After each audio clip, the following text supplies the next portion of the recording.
Esse ano de 2025 é um ano de grandes fatos acontecendo nos Estados Unidos da América. A gente acompanhou aí a eleição do Donald Trump, foi uma virada inesperada para muitos, histórica, no governo por lá. E o Trump, quando foi eleito, ele fez uma ameaça aos terroristas do Hamas, dizendo que era melhor os reféns israelenses estarem em suas casas no dia em que ele tomasse posse, senão eles iam conhecer o que era o verdadeiro inferno. Eu não sei se foi só por essa razão, mas o fato é que ele toma posse amanhã e hoje os reféns começaram a ser libertados.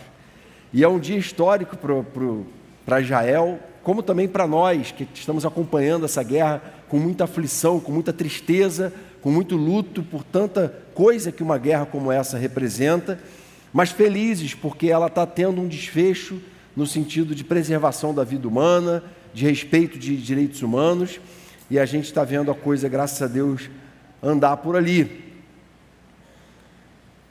Os Estados Unidos também experimentou, no início do ano, logo após a virada, um incêndio devastador em Los Angeles. E esse incêndio, ele acometeu casas que valem dezenas de milhares, ou melhor, dezenas de milhões de dólares, casas de artistas, e aquele paraíso para aqueles artistas terem suas casas de praia, chamado Malibu, com essas casas milionárias, simplesmente ficou muito parecido com o território de Gaza, devastado com a guerra, não é? Situações tão diferentes, tão distintas, um país dominado por terroristas, um país que é uma democracia, com suas falhas, mas uma democracia, um lugar de muita pobreza, de muita destruição, de muita miséria, um outro lugar muito próspero, mas os dois completamente devastados. Essas fotos desses dois lugares devem fazer a gente parar e refletir sobre a efemeridade, não é? A fugacidade, o modo como rapidamente aquilo que a gente considera bem na nossa vida pode simplesmente virar pó de uma hora para outra. E aí a gente para pensar no que de fato tem valor na vida, no que de fato é importante para nós. E quando a gente vai para a palavra, a gente vê que Jesus se preocupou em moldar isso em nós. Ele se preocupou em oferecer para a gente um sistema de valores que tem como base ao modo como Deus enxerga o mundo e as coisas que há no mundo. Ele ensinou a gente a lidar com o mundo material de uma forma santa, de uma forma pura, e deu para a gente base para isso, não é? E aí a pergunta, será que a gente tem, diante de tudo que Jesus ensinou, aprendido a viver, como diz o apóstolo Paulo, contente em qualquer situação?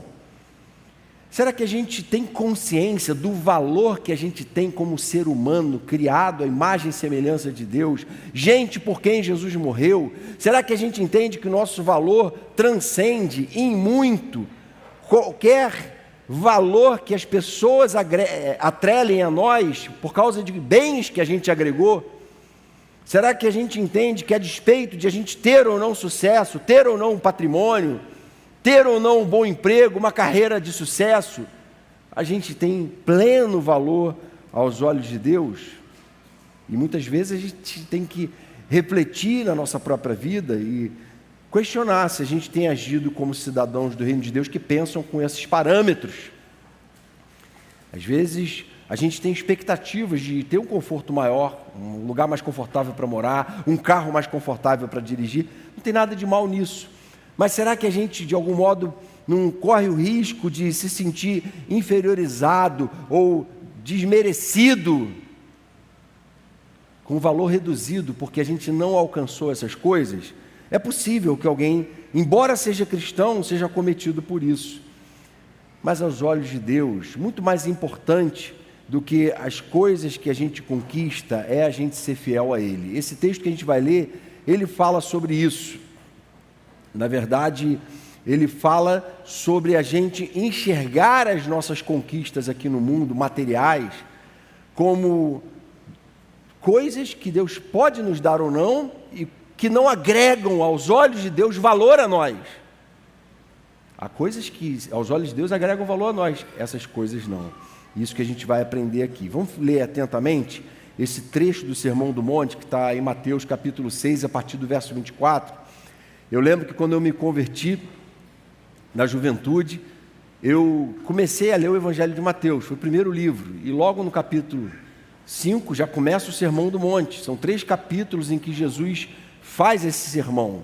E nesse sermão, Jesus coloca os termos legais do reino de Deus. Ele inaugura, segundo alguns teólogos, o reino de Deus nesse sermão, para dizer: olha, vocês tiveram a lei até aqui, mas a partir de agora eu digo a vocês o seguinte. E aí ele começa a estipular. E eu lembro que quando eu li a primeira vez, eu fiquei extremamente contrariado e confrontado, porque eu tinha valores muito carnais, muito secularizados, mas ao mesmo tempo fascinado por não ter como negar que aquilo que Jesus estava ensinando era um modo de viver e de pensar absolutamente mais excelente, sublime do que tudo o que eu podia conceber na minha forma de enxergar as coisas. E esse foi um texto que mexeu muito comigo. Eu queria que você lesse com atenção e deixasse que ele mexesse com você também. Mateus 6, 24. Ninguém pode servir a 2 senhores, porque ou irá odiar um e amar o outro, ou irá se dedicar a um e desprezar o outro. Vocês não podem servir a Deus e as riquezas. Por isso, digo a vocês, não se preocupem com a sua vida quanto ao que irão comer ou beber, nem com o corpo quanto ao que irão vestir. Não é a vida mais do que o alimento, e não é o corpo mais do que as roupas? Observe as aves do céu, que não semeiam, não colhem, nem ajuntam em celeiros. No entanto, o Pai de vocês que está no céu as sustenta. Quem de vocês, por mais que se preocupe, pode acrescentar um côvado ao curso da sua vida? E por que se preocupam com o que vão vestir? Observem como crescem os lírios do campo. Eles não trabalham, nem fiam. Eu, porém, afirmo a vocês que nem Salomão, em toda a sua glória, se vestiu como qualquer deles. Ora, se Deus veste assim a erva do campo, que hoje existe e amanhã é lançada no forno, não fará muito mais por vocês, homens de pequena fé? Portanto, não se preocupem dizendo: que comeremos, que beberemos, ou com que nos vestiremos, porque os gentios é que se preocupam com todas essas coisas. O Pai de vocês, que está no céu, sabe que vocês precisam de todas elas. Mas busquem em primeiro lugar o reino de Deus e a sua justiça, e todas essas coisas lhes serão acrescentadas. Portanto, não se preocupem com o dia de amanhã, pois o amanhã trará os seus cuidados. Basta ao dia o seu próprio mal. Amém? Jesus traz uma baita lição, um baita tratado aqui sobre o modo como a gente deve lidar com o mundo material. A primeira coisa que ele fala é sobre o risco de o dinheiro se tornar um Deus. Uma das coisas que o Novo Testamento dá nome de Deus é o dinheiro, chama de Mamon. Era conhecido o Deus Mamon, o Deus dinheiro. E Jesus falou: olha, existe um grande risco de vocês fazerem do dinheiro o Senhor de vocês, e vocês viverem vidas que vão trabalhar e vão existir só para fazer dinheiro, viver como escravos do dinheiro, escravos daquilo que ele pode proporcionar. E aí começa o primeiro e grande risco, no verso 24, na abertura dessa sessão, dizendo: tomem cuidado, vocês não podem servir a 2 senhores. E com muita facilidade vocês podem eleger o dinheiro como senhor da vida de vocês. E aí, o que ele estabelece aqui no nosso entendimento são 2 grandes inimigos da nossa caminhada com Deus, que a gente vai apresentar aqui 2 lições sobre esses 2 grandes inimigos. O primeiro deles é a própria infidelidade a Deus, é colocar coisas acima de Deus na nossa vida, coisas acima do reino de Deus, acima daquilo que Ele estabelece como o melhor para nós. E o outro erro é a gente viver uma vida consumida por ansiedade. A palavra preocupação, o verbo preocupar-se, ele é repetido nessa sessão que a gente leu 5 vezes. Não sei se você notou. A preocupação de Jesus é que a gente viva demasiadamente preocupados com a vida aqui, de uma forma que a gente seja consumido por coisas que não deviam estar consumindo gente que vive no reino de Deus, que é filho de Deus, que tem em Deus o seu provedor, a sua garantia, o seu sustentador. E Jesus então parece que associa a ansiedade a uma atitude de infidelidade. Cuidado, que a ansiedade e a preocupação podem levar vocês a atitudes de infidelidade a Deus. Vocês tentarem fazer as coisas do seu jeito, a despeito do que Deus fala, a despeito do que Ele ensina, a despeito dos valores do reino de Deus. Isso pode levar vocês a pecar quanto a esse assunto. E então o que ele ensina basicamente é que a gente precisa aprender a descansar em qualquer situação, considerando que Ele é o nosso provedor. A gente aprender a confiar em Deus, confiar nele como nosso provedor. Ele ensina que a nossa preocupação não pode acrescentar nenhum meio metro ao curso da nossa vida, um côvado ou meio metro aproximadamente. Nossa preocupação não pode levar a gente, trazer para a gente benefício nenhum, uma vida tomada por ansiedade. E a outra é que a gente não deve se preocupar demasiadamente com o futuro. Ele não está falando nada contra planejamento, só que existe uma citação, que eu não sei qual é a autoria, mas ela é muito interessante de a gente refletir. Ela diz que a depressão é o excesso de passado, o estresse é excesso de presente, e a ansiedade é excesso de futuro. Isso tem muita verdade nisso. A gente pode viver tão consumido pelo futuro, nos nossos planos, nas nossas expectativas, que a gente acaba se tornando preocupados demais, sem conseguir confiar em Deus. Então, em outras palavras, a gente não pode ser gente controlada pela ansiedade, mas sim pela nossa fé num Deus provedor. E aí 2 lições para a gente guardar dessa mensagem. A primeira delas: não reproduza a cultura secular na forma de você lidar com o mundo material. Ele fala isso no verso 31, ele fala assim: não se preocupem quanto ao que vocês vão comer, ou quanto ao que vocês vão beber, ou quanto ao que vocês vão vestir. E aí ele fala assim: não são por acaso os gentios que procuram essas coisas? Não são por acaso aqueles que não têm Deus, que não estão debaixo de uma aliança com Deus? Vocês não percebem que quem busca viver assim, tomado e consumido por ansiedade, é gente que não está vivendo debaixo da providência do Deus Todo-Poderoso.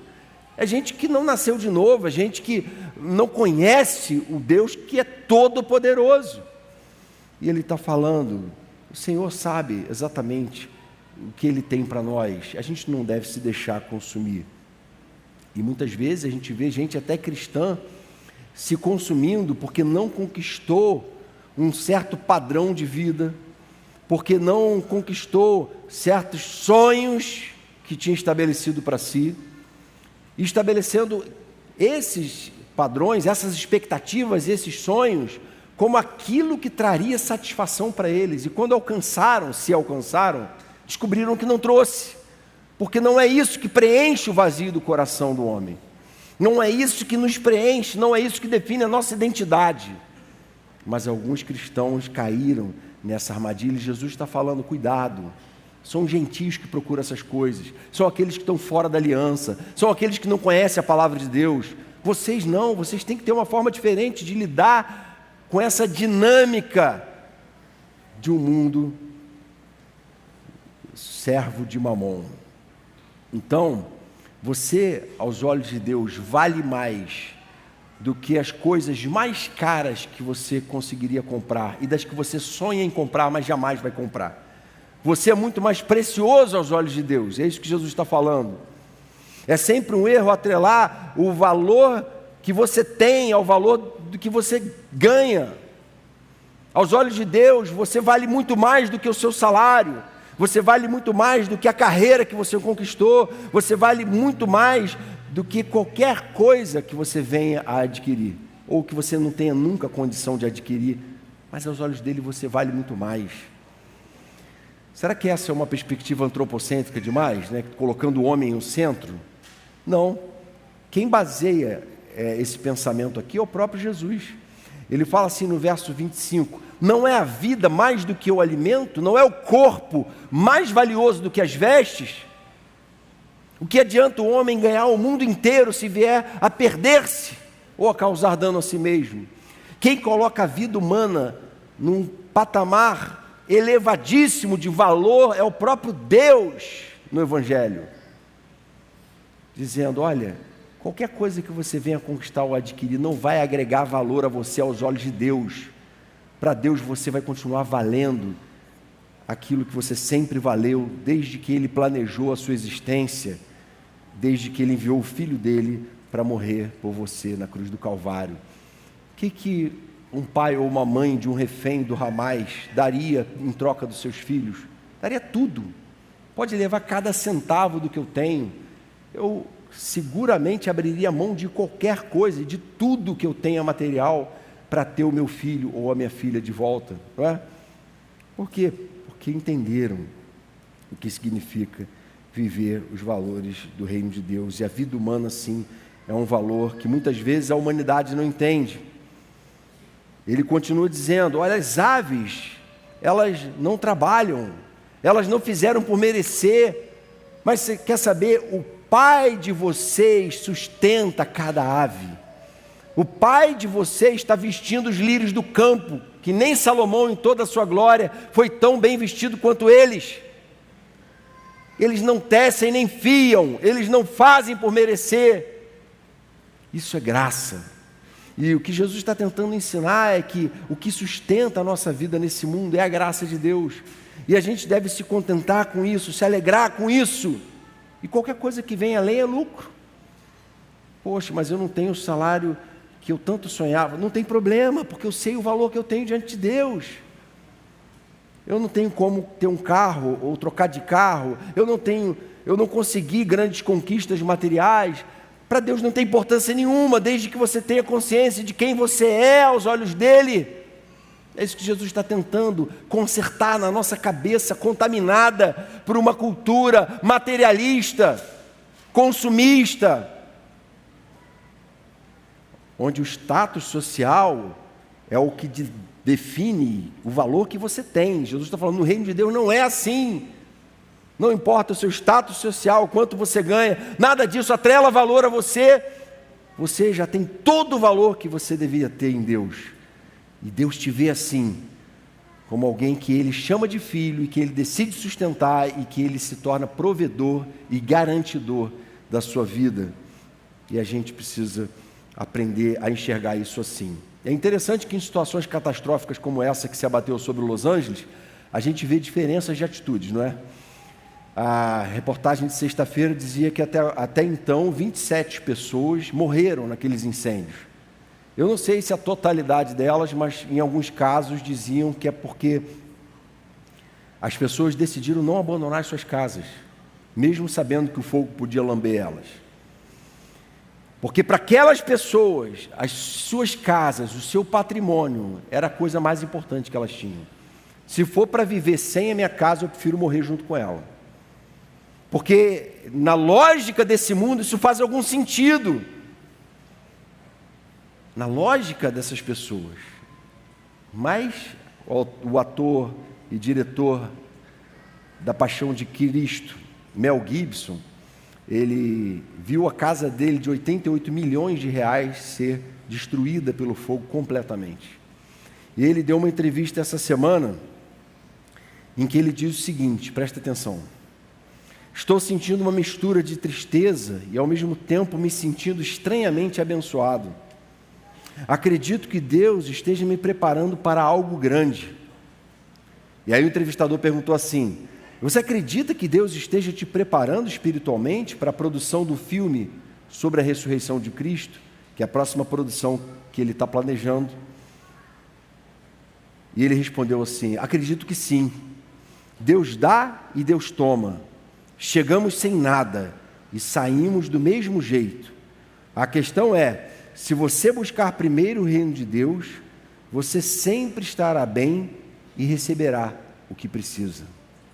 falar isso é muito fácil e bonito, quando você não viu a sua casa de 88 milhões de reais ser queimada.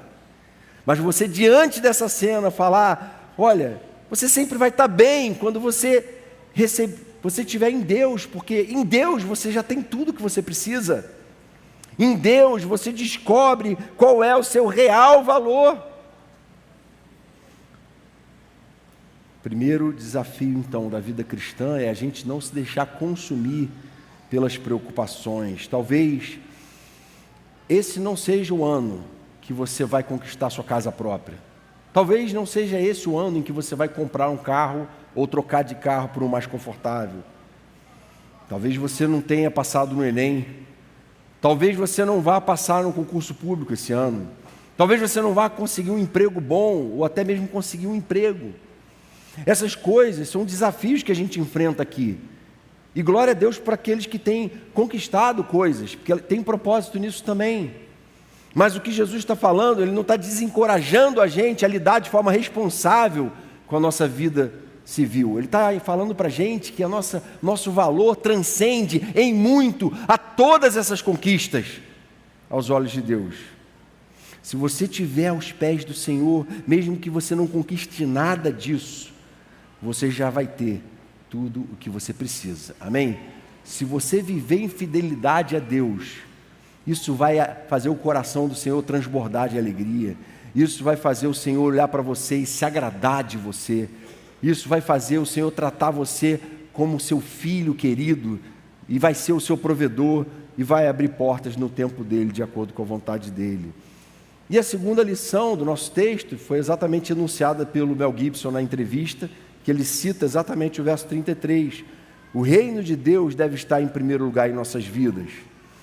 Verso 33, busque em primeiro lugar o reino de Deus e a sua justiça, e todas essas coisas serão acrescentadas. Em que medida vão ser acrescentadas? Na minha medida? Não, na medida de Deus. Quando? No tempo de Deus. Não importa, isso é irrelevante. O que importa é que eu entenda que Deus tem que estar em primeiro lugar. Algumas pessoas interpretam o reino de Deus como sendo aquilo que a gente faz na igreja, né? Então, busque o reino de Deus é servir na igreja. Só que essa é uma visão bastante reducionista do que é o reino de Deus. Jesus disse que o reino de Deus já está entre nós e que o reino de Deus está dentro de nós. O que Jesus ensinou é que o reino de Deus não é um lugar, mas é uma condição em que aqueles que nasceram de novo, têm o Espírito Santo, conhecem a palavra dele, passam a viver. Não importa em que lugar estejam. Então, se eu sou um cidadão do reino de Deus, tenho o Espírito Santo, nasci de novo, tenho na Bíblia a minha referência de fé e prática, o reino de Deus tem que se estabelecer no meu casamento. Ali é lugar de eu ver, de eu priorizar o reino de Deus. Como é que eu vou ser marido? Eu vou ser marido de acordo com aquilo que o padrão do cidadão do reino de Deus é. O mundo não é referência para mim no que diz respeito à vida conjugal. A palavra de Deus é minha referência. É ela que diz como tem que ser um cidadão. E nisso eu tenho que estar priorizando o reino de Deus. O modo como eu vou educar meus filhos não vão ser os coaches de pedagogia, não tem nada contra não, podem ter pessoas falando coisas muito boas, mas eles não são a minha primeira referência. Em primeiro lugar é o reino de Deus. Como é que Jesus estabeleceu no reino dele que eu devo lidar com os meus filhos? Como é que a palavra dele ensina? O reino vai ser priorizado na educação dos meus filhos quando eu seguir a palavra de Deus ao educá-los. Como é que se vive o reino de Deus na minha vida profissional secular?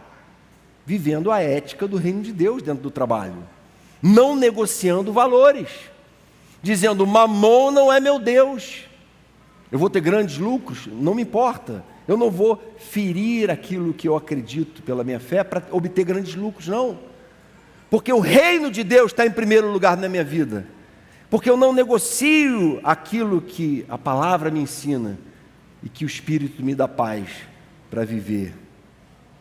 Então, alguém que prioriza o reino de Deus lida com o dinheiro de forma santa. Alguém que prioriza o reino de Deus não tem crise quando o assunto é ajudar pessoas, é participar da expansão do reino de Deus, é investir em missões, é investir no sustento da obra de Deus, seja ele onde estiver. Se alegra com isso. Por quê? Porque entende que isso é prioridade. O reino de Deus na minha vida está em primeiro lugar. Se preocupe em evangelizar seus amigos de oração, alguém que prioriza o reino de Deus. Está preocupado em evangelização, está preocupado em alcançar aqueles que hoje estão indo para o inferno. E também, quem prioriza o reino, está buscando servir na igreja, sim, faz parte. No início eu falei que não é só isso, não pode reduzir a isso, mas é também isso.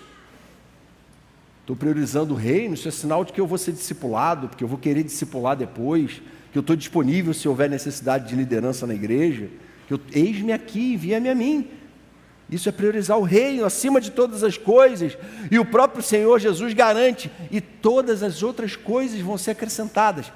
Para todo mundo? Não, para quem priorizou o reino, para quem entendeu o que de fato tem importância, o que de fato tem valor, para quem não vive consumido pela sua própria ansiedade, mas para quem definiu muito bem no seu coração quem é o seu Deus, o que de fato tem valor. Se você hoje está vivendo fiel a Deus, isso deve te satisfazer, isso deve fazer o seu coração transbordar de alegria. Aplicações aqui para a gente guardar. Primeira aplicação: contente-se com o sublime fato de que para Deus você já é um filho precioso e aceito. O que eu quero dizer com você já é? É que você não precisa fazer nada para ser aceito por Deus. Quando a gente busca obediência, quando a gente busca fazer o que a palavra manda, a gente não busca para ser aceito por Deus, porque nenhum de nós é 100% obediente. Então, de antemão, a Bíblia desconstrói essa ideia de que é com base nos nossos méritos. Não, a salvação é pela graça, mediante a fé somente. E nem a fé vem de nós, vem de Deus, é dom de Deus, não de obras para que ninguém se orgulhe, não é? Ou seja, a gente precisa entender que a gente já foi aceito graciosamente pelo Senhor, e que é esse estado que nós estamos pela graça em Cristo é que deve forjar a nossa identidade. Nossa identidade não é forjada pelo que nós fazemos, mas pelo que Jesus fez por nós, pelo caráter de Cristo impresso em nós. Eu li um livro há algum tempo atrás, e já usei ele em mentoria, gosto muito, recomendo, um livro chamado Quem Você Pensa Que É, do pastor americano Mark Driscoll. E o Driscoll trabalha exatamente essa ideia de que a gente cria ideias e identidades na nossa cabeça sobre quem a gente é, sobre quem a gente deveria ser, e a gente passa a buscar essa identidade em alguma coisa fora de nós, que não Deus. E aí ele vai trabalhar no livro a ideia de que em Deus nós já temos forjada toda a identidade que Ele quer que a gente tenha, que Ele quer que a gente assuma. Aí ele teceu uma frase, fazendo uma síntese de todo o livro em uma frase. Para você não precisar ler as 300 páginas, eu vou só ler esse parágrafo então, e aí você fica com a mensagem. Você não é o que lhe fizeram, mas sim o que Jesus lhe fez. Você não é o que você faz, mas sim o que Jesus já fez. O que você faz não determina quem você é. Quem você é em Cristo é que vai determinar o que você faz. Ele está aqui tentando construir o que é uma visão adequada sobre a nossa identidade em Cristo, sobre quem nós somos em Cristo. Nossa identidade já foi muito bem definida por Jesus na sua vida terrena, no caráter que Ele deixou, nas lições que Ele deixou. Então, se eu quero ser alguém mais excelente, eu não tenho que convencer ninguém com as minhas obras, com as minhas conquistas, com o meu sucesso. Não. Eu tenho que simplesmente deixar que Cristo viva em mim, eu tenho que simplesmente viver tendo Cristo como referência, e viver segundo o exemplo de Cristo, o caráter de Cristo, na dependência do poder do Espírito Santo, deixar que Deus transforme a minha vida cada vez mais segundo essa verdadeira identidade. E isso, gente, tem que fazer a gente se contentar completamente. Obrigado, Senhor, porque eu não passei, eu não conquistei, mas eu sei quem eu sou. Eu sei para onde eu estou indo. Eu sei qual é o valor que eu tenho diante do Senhor. Tem crises conjugais porque o cônjuge não reconhece o valor do outro. Só que o cônjuge que entendeu a sua identidade em Cristo, que Jesus morreu na cruz por ele, e que em Cristo ele está sentado nas regiões celestiais, sobre todo principado e potestade, e que ele tem vida eterna em Deus, ele não está tão preocupado com o reconhecimento do outro cônjuge, porque ele sabe quem ele é. O cristão que tem consciência da sua identidade, ele não está tentando mostrar nada para ninguém, ele não tem nada a provar para ninguém, ele já sabe que foi aceito, que é amado, que é querido, que foi redimido, que nasceu de novo e que tem a promessa de vida eterna, amém, irmãos? Essa é uma convicção que a gente tem que ter como igreja. A mensagem de Jesus não é desencorajar a gente a grandes realizações, cuidado. Você pode sonhar com grandes conquistas, mas todas elas aos pés da cruz, todas elas aos pés do Senhor, todas elas diante do altar do Senhor. Senhor, eu quero conquistar grandes coisas para que os homens vejam as minhas obras e glorifiquem ao meu Pai que está nos céus. Não sou eu o objeto de glória, é o Senhor em mim, é o Senhor que forja a minha identidade. Então essa é uma primeira aplicação. A segunda, continue vivendo no mundo como cidadão do reino de Deus. Ou seja, você vai continuar vivendo no mundo em pecado, você vai continuar vivendo no mundo onde há injustiça, você vai continuar vivendo no mundo onde você vai ser injustiçado, onde você vai ser traído, onde coisas ruins vão acontecer. Eu e você vamos continuar vivendo nesse mundo. A proposta do Evangelho não é a nossa alienação, não.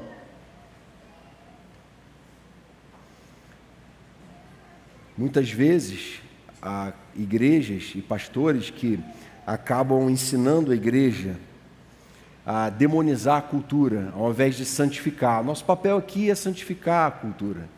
Priorizar o reino é santificar a cultura. Nosso papel deve ser vivido tendo o reino de Deus como referência, onde quer que a gente esteja vivendo, o que quer que a gente esteja fazendo.